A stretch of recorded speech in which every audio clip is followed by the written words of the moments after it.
جہاد میں ہیں, اللہ کے راستے میں نکلے ہیں, اور آپ نکاح کی بات کرتے ہیں. حضرت خالد, ان کے باپ کا نام ابھی میرے ذہن سے نکل گیا, خالد صرف صحابی کا نام یاد ہے, جب یاد آ جائے گا تو باپ کا نام بھی بتا دیں گے. حضرت خالد رضی اللہ تعالیٰ عنہ فرماتے, خالد بن ولید نہیں, دوسرے صحابی ہیں حضرت خالد رضی اللہ تعالیٰ عنہ. انہوں نے کہا ہاں ہم اس لیے نکاح کا پیغام دینا چاہتے ہیں کہ ہمیں معلوم ہے کہ کل ہم شہید ہونے والے ہیں, ہمیں یقین ہے کہ ہم اللہ کے راستے میں شہید ہونے والے ہیں, اور ہم یہ چاہتے ہیں کہ ہم اللہ کے راستے میں شہید ہو تو ہم اس حال میں نہ جائیں کہ ہم نبی کی سنت چھوڑ کر جا رہے ہو, نکاح والی سنت چھوڑ کر جا رہے ہو, ایسا نہ ہو. اس لیے ہم چاہتے ہیں کہ ہم جائیں تو اس حال میں جائیں کہ ہم نکاح والے کہلائیں. کتنی بیٹیاں بغیر نکاح کے مر گئی, بوڑھی ہو گئی, ماں باپ نے نکاح نہیں کرایا, کسی نے UK کے لیے نہیں کرایا, کسی نے اور دیش پردیش میں بھیجنے کے لیے نہیں کرایا, کسی نے اس لیے نہیں کرایا کہ میری بیٹی داڑھی والے کو پسند نہیں کرتی, میری بیٹی یہ چاہتی ہے, وہ چاہتی ہے, ایسا چاہتی ہے, ویسا چاہتی ہے, اور اسی میں زندگی پوری ہو گئی. پیارے آقا صلی اللہ علیہ وسلم نے فرمایا میری امت کے بدترین لوگ وہ ہیں جو بغیر شادی کے مر جاتے ہیں, بدترین لوگ. فرمایا یہ میرا معاشرہ کہاں جا رہا ہے. حضرت خالد نے پیغام دیا اور کہا ہمارا ارادہ یہ ہے. تو حضرت ام حکیم نے کہا کہ جب تمہیں یقین ہے کہ ہم شہید ہونے والے ہیں اور ہم نکاح کی حالت میں مرنا چاہتے ہیں, ام حکیم نے کہا ہم بھی تیار ہیں. کسی نے کہا یہ کہہ رہا ہے کہ بار بار بھی بیوہ ہوگی, بار بار ودوا ہوگی, ایک مرتبہ تو عدت گزار کر آئی, اب دوسری مرتبہ بیوہ ہوگی. تو حضرت ام حکیم نے فرمایا ارے جب اللہ کے دربار میں اللہ شہیدوں کی بیویوں کو بلائے گا تو اللہ کہے گا 2 شہیدوں کی بیوی ہماری دربار میں حاضر ہو, تو ہم 2 شہیدوں کی بیوی کہلائے گی. اس لیے ہم چاہتے ہیں کہ نکاح کر لیں. کیا عزائم ہیں, کیا نیتیں ہیں, ہم 2 شہیدوں کی بیوی کہلائیں اللہ کے دربار میں, اس لیے ہم تیار ہیں. نکاح ہو گیا. کل جہاد میں جانا ہے, صبح کا سویرا ہوا, خالد نے اپنی بیوی سے کہا ہم جا رہے ہیں اور ہم میدان کارزار میں شہید ہوں گے. تو بیوی کیا کہتی ہے, آپ داہنی جانب جاؤ گے یا بائیں جانب جاؤ گے, دشمن سے مقابلہ داہنی جانب سے کرو گے یا بائیں جانب. تو خالد نے کہا ایسا کیوں پوچھتی ہو؟ تو کہا اس لیے پوچھتی ہوں کہ اگر آپ دائیں جانب حملہ کرو تو ہم بائیں جانب حملہ کریں گے, اگر آپ بائیں جانب حملہ کرو تو ہم دائیں جانب دشمنوں پر حملہ کریں, آپ بھی شہید ہو جائیں, ہم بھی شہید ہو جائیں, اور ہمارا سارا خاندان یہ سمجھا جائے گا کہ شہید ہو گیا اللہ کے راستے میں. یہ جذبے تھے, یہ ولولے تھے, اور یہ کہتے تھے کہ رب کہیں تو کہیں گے کہ ہم تو سارے اب تیرے راستے میں قربان ہو کر آئے ہیں. یہ قربانی مانگتا ہے, یہ دین نام ہی قربانی کا ہے. جب ہماری قربانی لگے گی, جذبات کی قربانی لگے گی, ہمارے نفس پر بوجھ پڑے گا, نفس کی قربانی لگے گی, پھر دین وجود میں آئے گا. اور جب دین وجود میں آئے گا تو پھر ایک دوسرے کے ساتھ ہمدردیاں پیدا ہوگی, ایک دوسرے کے ساتھ محبتیں پیدا ہوگی, نفرتیں ختم ہوگی. آؤ نا میں تمہیں بتاؤں کیا محبت ہوتی ہے, کیا ایک دوسرے کو معاف کرنے کا جذبہ ہوتا ہے. آج شعبان ہے, شعبان کی وہ رات آنے والی ہے, پرسوں وہ رات آنے والی, آج اتوار ہے, کل پیر ہے, منگل کی رات وہ عبادت کی رات ہے, اور 15ویں شعبان کی رات ہے, بدھ کو روزہ رکھنا ہے. تو یہ 15ویں شعبان آنے والی ہے. ہم ایک دوسرے کو معاف کر دیں, ایک دوسرے کے ساتھ ہمدردی پیدا کریں. کیسے؟ حضرت عمر رضی اللہ تعالیٰ, حضرت ابو بکر صدیق رضی اللہ تعالیٰ کی دولت قدے پر پہنچے. امیر المومنین ابو بکر صدیق ہے. حضرت عمر وہاں پہنچے تو دیکھا ابو بکر رجسٹر لے کر بیٹھے, چمڑے کا رجسٹر ہے, اور چمڑے کے رجسٹر پر ایک جگہ پر 1 2 3 نمبرات لگائے ہیں, دوسرے کھانے میں نام لکھے ہیں, تیسرے کھانے میں ایڈریس لکھا ہے, سرنامہ لکھا ہے, ایڈریس اور پتہ لکھا ہے, چوتھے میں عمر لکھی ہے, اور 5واں جو تھا اس میں خدمت کرنے والے کا نام لکھا ہے, ذمہ دار کا نام لکھا ہے. ابو بکر کے پاس جب حضرت عمر نے کہا ذرا ہمیں بھی دیکھنے دیجیے، حضرت ابو بکر نے وہ رجسٹر حضرت عمر کے ہاتھ میں تھمایا، حضرت عمر نے رجسٹر کو دیکھا، 1 2 3 4 نمبر لکھے ہیں، پھر اس میں نام لکھا ہے کہ مدینہ میں جتنی بیوائیں ہیں، مدینہ میں جتنی معذورین ہیں، مدینہ میں جتنے یتیم ہیں، مدینہ میں جو کمزور ہیں، سب کے نام لکھے ہیں، ان کا سرنامہ اور پتہ لکھا ہوا ہے، اور ان کی عمریں بھی لکھی ہے، اور پھر اس کا ذمہ دار بھی لکھا ہے۔ حضرت عمر کہتے ہیں میں دیکھتے دیکھتے ایک جگہ پر پہنچا جہاں ذمہ دار کا نام نہیں لکھا تھا، عورت کا نام تھا، اس کا سرنامہ اور پتہ بھی تھا، اور اس کی عمر 80 سال لکھی تھی، اس عورت کی عمر 80 سال لکھی تھی، اور آگے کا جو کھانا تھا وہ بالکل خالی تھا، اس میں نام نہیں لکھا تھا۔ حضرت عمر کہتے ہم نے نیت کر لی کہ اس کی ذمہ داری ہم لیتے ہیں، نام نہیں لکھا حضرت عمر نے کہ میرا نام لکھ لو یا خود لکھ لیا ہو، بس واپس کر دیا، اور نیت کر لی کہ ان 80 سال کی بوڑھی ماں کی خدمت میں کروں گا، ان کی ذمہ داری میں پوری کروں گا۔ حضرت عمر نے حوالے کر دیا، وہ سرنامہ جو دیکھا تھا، وہ پتہ دیکھا تھا، اس پتے پر مدینہ سے باہر رہتی تھی، مدینہ سے تھوڑی دوری پر وہ عورت رہتی تھی، وہ مائی رہتی تھی، سواری نہیں ہے، چلتے جانا ہے۔ حضرت عمر فرماتے ہیں میں نے فجر کی نماز پڑھی، فجر کی نماز پڑھ کے میں اشراق پڑھنے نہیں رہا، اس لیے کہ اشراق سے بہتر اس کی خدمت تھی، اشراق پڑھنے سے زیادہ ثواب اس کی خدمت کرنے پر ثواب تھا۔ میں نکلا فجر پڑھ کے، چلتے چلاتے اس گھر تک پہنچا جس کا پتہ میں نے پڑھا تھا، اس پتے پر جا کر میں نے دیکھا ایک چھوٹا سا جھونپڑا جس کا دروازہ بند ہے، میں نے دروازے پر دستک دی، نوک کیا، اندر سے کمزور آواز آئی من دق الباب، دروازہ کون کھٹکھٹاتا ہے؟ حضرت عمر کہتے ہم نے نام لے کر کہا ہم عمر آئے ہیں، وہ 80 سال کی بوڑھی جس کی کمر بھی جھک گئی تھی، چھوٹے چھوٹے قدموں کے ساتھ دروازے تک آئی اور دروازہ کھول کر پردے میں ہو گئی۔ 80 سال کی بوڑھی ماں پردہ کرتی ہے اور میرے معاشرے کی جوان بیٹی بازار کا کھلونا بنی ہے۔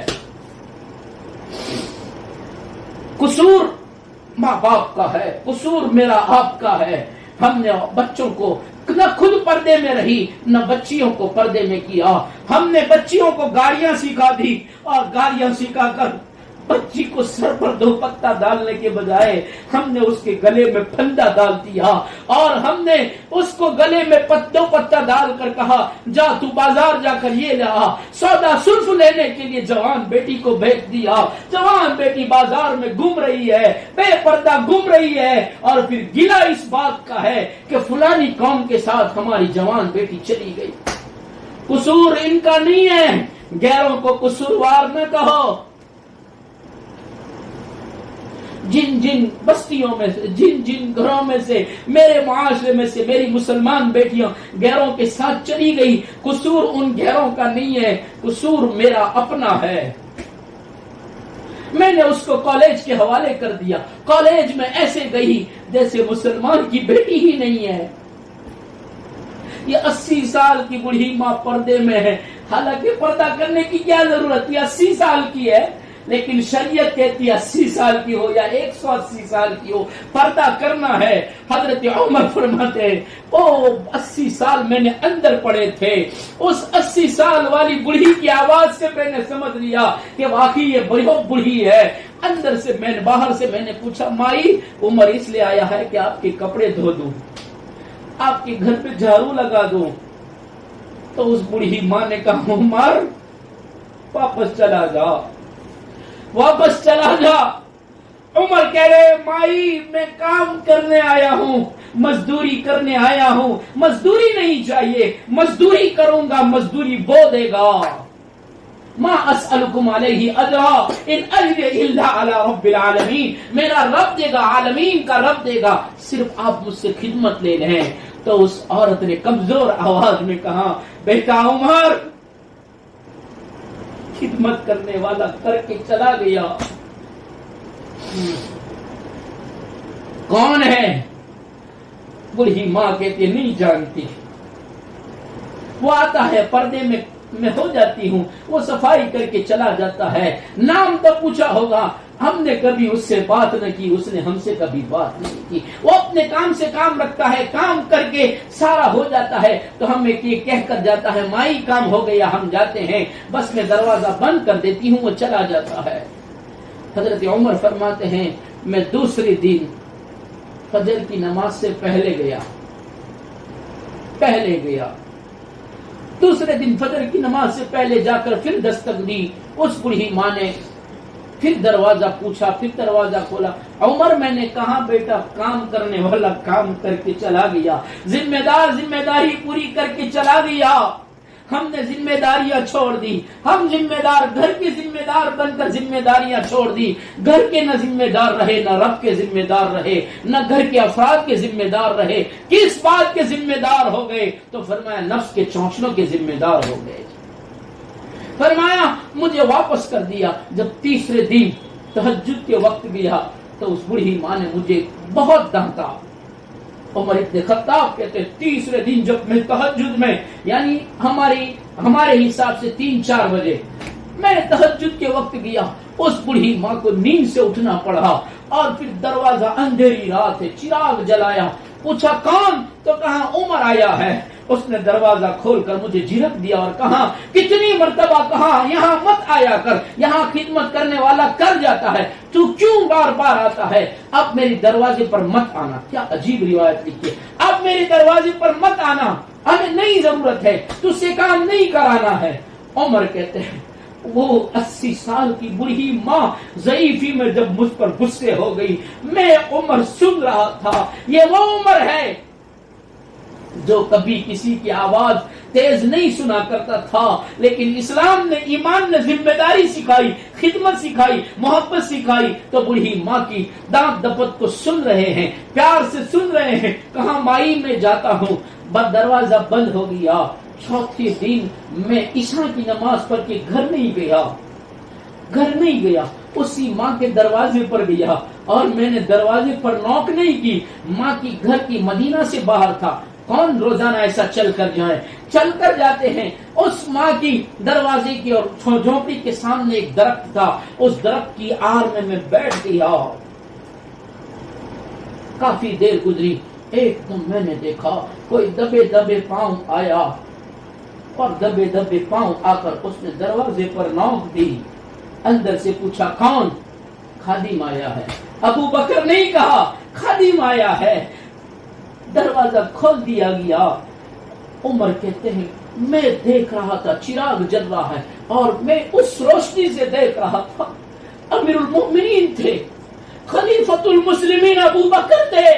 عمر کہتے ہیں میں نے ابو بکر کے نورانی چہرے کو دیکھ کر میں نے دیکھ لیا ابو بکر ہیں. میں دیکھ رہا تھا کپڑے دھو رہا، رات کے سناٹے میں ابو بکر کپڑے دھو رہا ہے. میں میرا رومال نہیں دھو سکتا، میں میری ٹوپی نہیں دھو سکتا. ابو بکر کپڑے دھوئے، برتن مانج رہا ہے. عمر کہتے میں دیکھ رہا تھا ابو بکر کا نرم نرم ہاتھ برتن پر گھوم رہے ہیں، برتن کو صاف کر رہے ہیں، پانی ڈال رہا ہے، کنویں میں سے پانی نکالتا ہے. کون ہے؟ امیر المؤمنین ہے، ساروں کا بادشاہ بنا ہے اور وہ دھو رہا ہے. دھونے کے بعد رات کے سناٹے میں کھانا بناتا ہے. کھانا خود بناتا. کھانا بنانے کے بعد اس نے کھانا رکھ دیا اور کہا کھانا بن گیا ہے. کھانا چھوڑ دیا، سارے کام ہو گئے. جب دروازہ بند ہو گیا تو میں نے آواز دی امیر المؤمنین. میری آواز سن کر امیر المؤمنین نے کہا عمر کیا کرتے ہو؟ حضرت عمر فرماتے ہیں میں اللہ کی قسم کھا کر کہتا ہوں عمر جنت میں نہیں جا سکتا جب تک ابو بکر جنت میں نہ جائے. ابو بکر جب تک جنت میں نہ جائے عمر جنت میں نہیں جا سکتا. عمر تیرا، ابو بکر تیرا مقابلہ کوئی نہیں کر سکتا. تیرے اندر خدمت کا وہ جذبہ، تیرے اندر پیار محبت کا وہ جذبہ، تیرے اندر ایک دوسرے کے ساتھ مل جل کر رہنے کا وہ جذبہ. آج ہم گھر میں ایک دوسرے سے پیار سے نہیں رہتے. بہو ساس کی خدمت کرنے کو تیار نہیں ہے، بیٹی ماں کی خدمت کرنے کو تیار نہیں ہے. یہ کیا معاشرہ ہے؟ ایک گھر میں الگ الگ چولہے جل رہے ہیں. کون سا معاشرہ ہے یہ؟ نبی نے یہ نہیں سکھایا. اگر نبی یہی سکھاتا تو ابو بکر وہاں تک نہ جاتا, ابو بکر خدمت نہ کرتا. دونوں واپس آ رہے ہیں, ابو بکر عمر. تھوڑا چلنے کے بعد ابو بکر کے پاؤں کو دیکھا عمر نے, تو حضرت عمر نے کہا امیر المؤمنین, میں نے آپ کو کبھی بغیر جوتے کے نہیں دیکھا, آپ جوتے کیوں نہیں پہنے ہیں؟ کیوں جوتے نہیں ہیں؟ کیوں جوتے نہیں پہنے؟ ابو بکر نے کہا رہنے دو, یہ میرے اور میرے رب کا معاملہ ہے.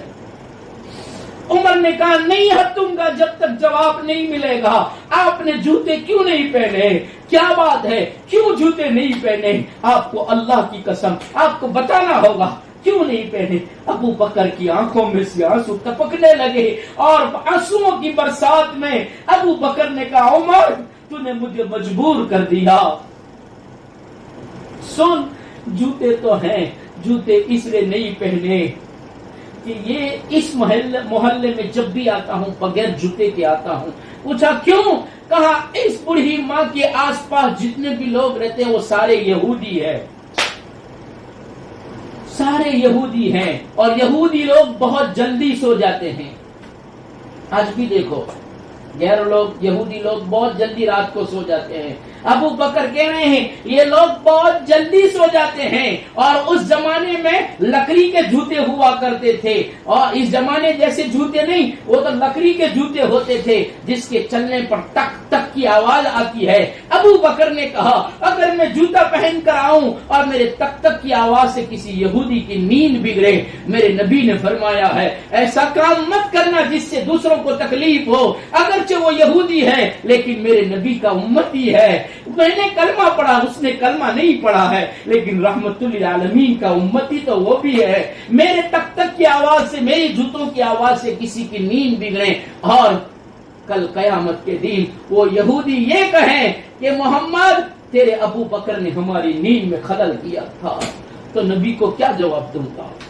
ہم نے نبی کی ہر سنت کو چھوڑا, نبی کی شریعت کو توڑا, نبی کے دین کو چھوڑا, نبی کی طریقوں کو چھوڑا, نبی کی سنتوں کو چھوڑا, نبی کا معاشرہ چھوڑا, نبی کے اخلاق چھوڑے, نبی کے معاملات چھوڑے. ہماری زندگی نبی سے بالکل کوسوں دور ہو گئی ہے. ابو بکر تو جوتے نہ پہن کر جائیں اور کہیں کہ پہنوں گا تو کسی کی نیند بگڑے گی, نبی پوچھے گا تو کیا جواب دوں گا؟ میں نے کبھی سوچا کہ میرا نبی مجھ سے پوچھے گا کیا تجھے میرا چہرہ والا نہیں اچھا لگا تو میری بیٹی کل کیا جواب دے گی؟ میرا معاشرہ کیا جواب دے گا؟ کیا میری سنتیں تجھے اچھی نہیں لگی؟ ارے میں نے تو عورت کو پردے میں رہنے کو کہا تھا. میں نے تو میری فاطمہ کو, جب میری بیٹی ام کلثوم کا انتقال ہوا, میں نے کل پرسوں میں نے جمعہ میں عجیب منظر, عجیب مطالعہ کیا. میں نے جمعہ میں بیان میں سنایا ام کلثوم رضی اللہ عنہا نبی کی پیاری بیٹی ہے. 4 بج گئے ہیں, ورنہ سناتا بہت لمبی چوڑی داستان ہے. ام کلثوم نبی کریم صلی اللہ علیہ وسلم فرماتے ہیں جب صاحب ابی طالب میں ہمیں 3 سال قید رکھا گیا, میری ام کلثوم چھوٹی تھی اور فاطمہ اس سے بھی چھوٹی تھی. کھانا ختم ہو گیا, پتوں کا بھوسا بنا کر کے پھاکی کی طرح اندر منہ میں ڈال کر اس کے اوپر پانی پلا دیتے. پانی بھی ختم ہو گیا, بھوسا بھی ختم ہو گیا. زینب ماں کی پڑوس میں بیٹھی ہے, رقیہ بازو میں بیٹھی ہے, زینب ام کلثوم داہنی ران پر بیٹھی ہے, فاطمہ بائیں ران پر بیٹھی ہے. ماں چاروں کو لے کر بیٹھی ہے اور اس کے آنسو نکل رہے ہیں, اور پھر وہ مجھ سے فرما رہی ہے او میرے سرتاج, او میرے نبی, ہمارا بھوکا تو رہنا ہم سے برداشت ہے, لیکن ام کلثوم کا, فاطمہ کا رونا ہم سے دیکھا نہیں جاتا. ان بیٹیوں کا بھوکا پیاسا رہنا دیکھا نہیں جا سکتا. اس نبی نے مکہ والوں سے کہا او لوگو, او مکہ والو, تمہاری دشمنی مجھ سے ہے. تمہیں میرا پیغام اچھا نہیں لگتا, تمہیں میرا دین اچھا نہیں لگتا, تمہیں میری دعوت اچھی نہیں لگتی. ارے تمہاری دشمنی مجھ سے ہے. ان معصوموں کا کیا قصور ہے؟ پانی دے دو, کھانا دے دو, پھر بھی نہیں دیا. وہ نبی فرماتے ہیں یہ ام کلثوم جب میں نے عثمان کے ساتھ میری رقیہ کے انتقال کے بعد جب میں نے ام کلثوم کو عثمان کے حوالے کیا، عثمان کے ساتھ نکاح کرنے کی باری آئی، میری ام کلثوم تو کنواری تھی، عثمان تو شادی ایک مرتبہ شادی کیے ہوئے تھے۔ میں نے جب میری بیٹی کے پاس جا کر کہا ام کلثوم تیرا باپ یہ چاہتا ہے کہ تیرا نکاح عثمان سے کر دیا جائے، ابھی تو یہ جملے بول رہے تھے، اللہ نے جبرائیل کو بھیجا اور کہا جاؤ میرے حبیب کو کہہ دو ہم نے ام کلثوم کا عثمان سے آسمانوں میں نکاح پڑھا دیا۔ دنیا میں دو ہی عورتیں ایسی ہیں جس کا نکاح خود اللہ نے پڑھایا، ایک نبی کی بیوی حضرت زینب ہے اور دوسری حضرت نبی کریم صلی اللہ علیہ وسلم کی بیٹی ام کلثوم ہے، ان دونوں کا اللہ نے آسمانوں میں نکاح پڑھایا۔ نبی کریم صلی اللہ علیہ وسلم کی آنکھوں میں آنسو نکلے، اپنی بیٹی کو سینے سے لگایا، کون باپ ایسا ہے جو اپنی بیٹی کا بھلا نہ چاہتا ہو؟ کیا نبی نہیں چاہتے تھے کہ میری ام کلثوم کا شوہر کنوارا ہو؟ لیکن ہر باپ یہی چاہتا ہے کہ میری بیٹی کا شوہر خوب سے خوب ہو۔ اللہ کے رسول صلی اللہ علیہ وسلم نے فرمایا بیٹی تو کنواری ہے، یہ ایک مرتبہ شادی ہو گئی، تیری بہن کے بعد تیری باری آئی ہے، سن میں نے تیرے لیے ایسے شوہر کا انتظام کیا ہے جس کا چہرہ ابراہیم علیہ السلام جیسا ہے۔ حضرت عثمان کی شباہت اور چہرہ حضرت ابراہیم سے ملتا تھا، اور فرمایا بیٹی تیرے لیے میں نے ایسے شوہر کا انتظام کیا ہے اور ایسے شوہر کو پسند کیا ہے جس کی صفات اور عادت تیرے باپ جیسی ہے، کہ صفت میں محمد الرسول اللہ صلی اللہ علیہ وسلم جیسے اور چہرے میں حضرت ابراہیم جیسے، دو نبیوں کی صفتیں، دو نبیوں کی عثمان کے اندر صفتیں موجود ہے۔ حضرت ام کلثوم نے فرمایا ابا آپ جو فیصلہ کریں ہم اس پر راضی ہے۔ 6 سال تک رہی حضرت عثمان کی نکاح میں، 6 سال تک رہی۔ فرمایا زندگی میں ایک پہلا جوڑا ہے جنہوں نے 6 سال میں کبھی بھی ان کے درمیان کوئی رنجش نہیں ہوئی ہے، کبھی بھی تو میں نہیں ہوئے ہے، یہ واحد جوڑا ہے۔ ورنہ نبی اور ازواج مطہرات میں بھی کبھی کبھی کمی بیسی ہوئی ہے، کبھی کبھی اونچ نیچ ہوا ہے، لیکن یہ ایک جوڑا واحد جوڑا ہے، 6 سال میں کبھی بھی دونوں کے درمیان کوئی تو میں نہیں ہوئی ہے۔ جب ام کلثوم کا انتقال ہوا نبی رو رہے تھے، نبی کی آنکھوں میں آنسو تھے، اور نبی نے فرمایا میری بیٹی کو غسل دینے کے لیے حضرت اسماء بنت ابی بکر آئے، حضرت لیلا آئے اور میری بیٹی کو غسل دے دیں۔ بیٹی کو غسل دیا گیا، پردے کا اہتمام کیا گیا۔ آج میرے معاشرے میں تو قبرستان میں بھی اتارنے والے غیر محرم ہوتے ہیں، باہر پردہ کرتے ہیں، اندر اتارنے والے غیر محرم ہوتے ہیں۔ یہ کون سی شریعت ہے؟ ارے جب عورت کا جنازہ ہو تو شوہر کو بھی ہاتھ لگانے کی اجازت نہیں ہے، تو پھر اجنبی اتر کر جنازہ قبر میں اتارتے ہیں۔ حضرت علی سے فرمایا آ جا تیری بہن ہے، تیری سالی ہے، سالی ہونے کے ناطے تو محرم میں ہے، اتار اس کو قبر میں۔ حضرت عثمان سے نہیں فرمایا کہ اپنی بیوی کو قبر میں اتارو، حضرت ابو الفضل سے کہا، اور حضرت عباس کے بیٹے سے اور حضرت علی سے کہا ان کو قبر میں اتارو، میری بیٹی کو قبر میں اتارو، خود اترے، حضرت عثمان کو نہیں اتارا۔ اتنا پردے کا اہتمام کیا، آج اس امت نے پردے کو ہی ختم کر دیا۔ یہ ساری صفات ہمارے اندر آئیں، ہمارے اندر شعبان کی عظمتیں، رمضان کی تیاریاں عبادت کے لیے اپنے آپ کو تیار کریں، اللہ کے احکام اپنی زندگیوں میں، نبی کی سنت اپنی زندگیوں میں آ جائیں۔ بہت کچھ سنانا تھا لیکن وقت نہیں ہے، بہرحال مختصر یہ کہ یہ ساری صفات ہمارے اندر آ جائیں، اس کے لیے گھروں کی تعلیم لازمی ہے، فضائل اعمال کی تعلیم لازمی ہے، اس کو اپنے گھروں میں لازم پکڑو۔ جن گھروں میں نہیں ہو رہی ہے تو آج تلک کی کمی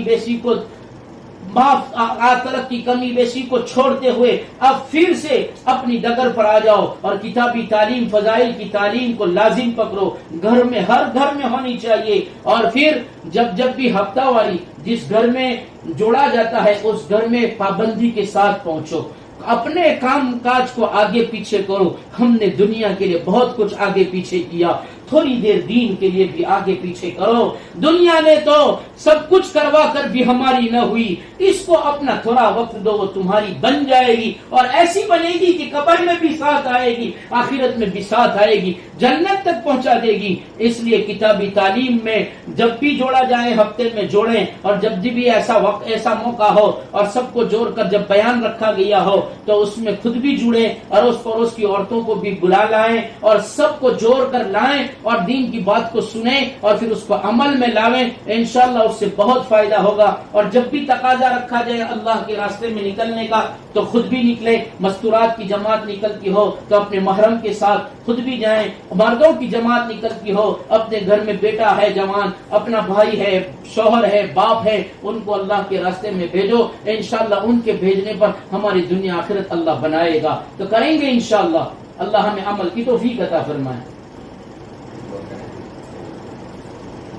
بسم الله الرحمن الرحيم الحمد لله لك الحمد كله ولك الشكر كله بيدك الأمر كله وإليك يرجع الأمر كله اللهم لا نحصي ثناء عليك أنت كما أثنيت على نفسك يا ربي صل وسلم دائما أبدا على حبيبك خير الخلق كلهم يا أرحم الراحمين ارحمنا ويا أكرم الأكرمين أكرمنا يا ذا الجلال والإكرام يا ذا الجلال والإكرام يا ذا الجلال والإكرام نستغفر الله ربنا من كل ذنب ونتوب إليه نستغفر الله الذي لا الہ الا هو الحی القیوم ونتوب الیہ۔ یا اللہ بہت گناہ کیے ہیں، بہت گناہ کیے ہیں، یا اللہ آپ سے کچھ بھی چھپا ہوا نہیں ہے، ہماری خلوتیں بھی آپ کے سامنے، ہماری جلوتیں بھی آپ کے سامنے، ہماری رات بھی آپ کے سامنے، ہمارے دن بھی آپ کے سامنے، یا اللہ زندگی کا ایک ایک لمحہ آپ کے سامنے ہے، آپ عالم الغیب ہے، آپ عالم الغیب والشہادہ ہے، اے اللہ خلوتیں بھی معاف کر دیجئے، جلوتیں بھی معاف کر دیجئے، دن رات کیے ہوئے سارے گناہ معاف کر دیجئے۔ اللہ راضی ہو جائیے، راضی ہو جائیے، یا اللہ آپ کی دی ہوئی تندرستی، آپ کی دی ہوئی زندگی، آپ کی دی ہوئی عافیتیں، آپ کی دی ہوئی مال و دولت، آپ کی دی ہوئی کھانے پینے کی غذائیں اور مشروبات، یہ ساری بڑی بڑی نعمت ہے، یا اللہ ان کا استعمال کر کے آپ ہی کے خلاف ہم چلتے رہے، آپ کے حکموں کو توڑ کر نبی کی سنتوں سے آنکھیں بچ کر کے، یا اللہ آنکھ بچولی کر کے زندگیاں گزارتے رہے، یا اللہ معافی مانگتے ہیں، معاف کر دیجیے۔ اے اللہ معظم مہینہ ہے، عظمتوں والا مہینہ ہے، مبارک مہینے کی آمد ہے، اے اللہ ہم بھی دعا کرتے ہیں اللہم بارک لنا فی شعبان وبلغنا رمضان، اے اللہ شعبان کے بچے ہوئے دینوں میں برکتیں دے دیجئے اور عافیتوں کے ساتھ رمضان تک پہنچا دیجئے، اے اللہ عبادتوں کی توفیق دے دیجئے، یا اللہ جب تک آپ کی توفیق شامل حال نہ ہو کچھ نہیں ہو سکتا، اے اللہ آپ ہمیں اپنا بنا لیجئے، یا اللہ توفیق دے دیجئے، اے اللہ گناہوں سے آپ ہی بچانے والے ہیں، بچا لیجئے، اے اللہ بچا لیجئے، نفس و شیطان کے حوالے مت کیجئے مولا، یا اللہ نفس و شیطان کی حد کندھوں سے ہماری حفاظت فرمائیے، نفس و شیطان کی حد، یا اللہ چنگول سے ہمیں چھٹکارا دے دیجئے، یا اللہ نفس و شیطان کی قید سے ہمیں چھٹکارا دے دیجئے، ہمیں اپنا بنا لیجئے، یا اللہ آپ ہمیں اپنا بنا لیجئے، اے اللہ ہدایتوں کے فیصلے فرما دیجئے، اے اللہ ہدایتوں کی بھیک مانگتے ہیں، اے اللہ مجھے ہم سب کو پوری امت کو اے اللہ سنت شریعت کی ہدایت دے دیجئے، رسم و رواج کو ختم فرمائیے، یا اللہ ہم رسمی مسلمان ہو گئے، نام کے مسلمان ہو گئے، فہرستوں میں نام اسلامی ہے لیکن کام دشمنوں والے ہیں، اے اللہ سور کا واسطہ دیتے ہیں معاف کر کے، اللہ ہمیں صوم و صلاۃ کی سنت شریعت کی ہدایت دے دیجئے، ہمارے معاشرے کو وہ معاشرہ بنا دیجئے جو نبی کریم صلی اللہ علیہ وسلم نے اصحاب رسول کا یا اللہ معاشرہ چھوڑا تھا، اے اللہ ہدایتوں کی بھیک مانگتے ہیں، آپ گلی ہیں، ہم فقیر ہیں، غنی دیتا ہوا اچھا لگتا ہے، فقیر لیتا ہوا اچھا لگتا ہے، غنی کی شان دینا ہے، فقیر کی شان لینا ہے۔ اے اللہ ہمیں ہدایت دے دیجئے، راضی ہو جائیے، کہنا سننا قبول فرمائیے، عمل والی زندگی دے دیجئے۔ اے اللہ وہ مبارک رات ہمیں نصیب فرما دیجئے، اے اللہ اور اس میں ہماری پوری امت کی پوری مغفرت فرما دیجئے۔ ہم توبہ کرتے ہیں، توبہ قبول فرما لیجئے، توبہ پر جما دیجئے، یا اللہ گناہوں سے بچا لیجئے۔ اے اللہ دین کے کام کو فروغ دے دیجئے، کام کرنے والوں کو یا اللہ کام کرنے کے جتنے بھی شاعر ہیں ان سب کو یا اللہ ہر طرف سے بچا لیجئے، ہر طرف سے اپنی حفاظت میں لے لیجئے۔ اے اللہ ہر کسی کی نظر اس پر لگی ہوئی ہے، اے اللہ بچا لیجئے، نظر بد سے بچا لیجئے، نظر بد سے بچا لیجئے، نظر بد سے بچا لیجئے، خوب پروان چڑھا دیجئے، پوری کائنات میں دین کا بول بالا فرما دیجئے، یا اللہ بول بالا فرما دیجئے، نبی والے دین کو پروان چڑھا دیجئے، اور ہمیں بھی دین کی محنت کے لیے دیر اور دور کے لیے قبول فرما لیجئے۔ یا اللہ سننے والی ماں بہنوں کو، اس بستی کو، پوری امت کی مرد و عورتوں کو یا اللہ آپ کی دین کی محنت کے لیے قبول فرما لیجئے۔ یا اللہ ہمارے بیماروں کو شفا عطا فرمائیے، ہمارے مرحومین کی مغفرت فرمائیے۔ اے اللہ ہمارے پریشان حالوں کی پریشانیاں دور فرما دیجئے، سب کی جائز تمنائیں اپنے فضل و کرم سے پوری فرما دیجئے۔ یا اللہ یہ کریم آقا نبی کریم صلی اللہ علیہ وسلم جتنی دنیا آخرت کی خیر اور بھلائیاں مانگی وہ عطا فرمائیے، جن شر و فتن آفت و بلاؤں عذابوں سے پناہ مانگی پناہ نصیب فرمائیے، ہمیں اخلاص للہ تقوی طہارت نصیب فرما دیجئے۔ دعاؤں کو اپنے فضل سے نبی کریم صلی اللہ علیہ وسلم کے صدقے طفیل میں منظور اور مقبول فرما لیجئے۔ وصلی اللہ علی النبی الکریم برحمتک یا ارحم الراحمین۔